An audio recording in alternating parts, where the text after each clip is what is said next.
Can you hear me now? You're only going to hear that about 843,000 times today. It's finally official. Verizon has the iPhone. Yes, there's going to be a lot of excitement from many people that are on the Verizon network, and some people might think that Verizon stock should go up on this. It goes without saying that Verizon customers, me included, are very excited. But should the iPhone really give Verizon stock a long-term boost? David Bourne thinks so. Every time I'm in a Verizon store, I hear at least 2 customers ask, when is the iPhone coming out? Followed by very dumb expressions, and can we show you a Droid? Not popular. Wait and see the line at Verizon. People seem to think that the iPhone is great, everyone loves Apple, but there have been complaints about the customer service. So it's going to be very interesting to see whether or not that translates into success for Verizon. Jeff Hamilton points out that it is actually not fair to say that Verizon won't get a bump just because AT&T didn't.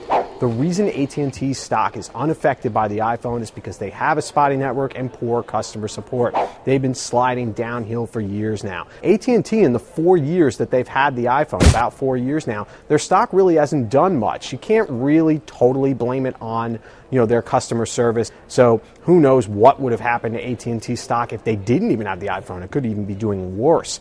Philip V. Hamilton also thinks Verizon stock will benefit from the Apple halo effect and added that Verizon is more than just about the iPhone.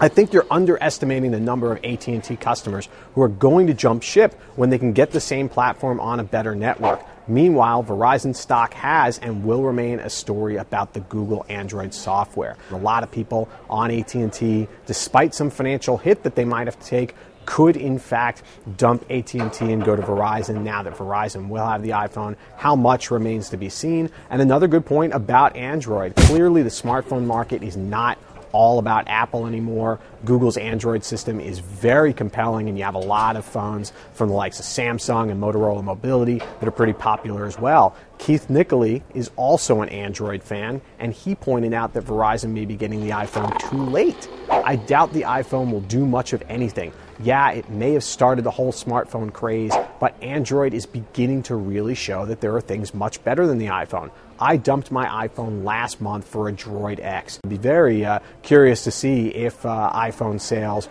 are as strong at Verizon as they have been at AT&T, because you are at a point now where the iPhone has been out for many years. You have phones like Motorola's Droid that have caught up and some would argue supplanted the iPhone as the top smartphone out there. I'm not 100% sure that Verizon is going to suffer necessarily from having a stable of Droid phones that compete with the iPhone.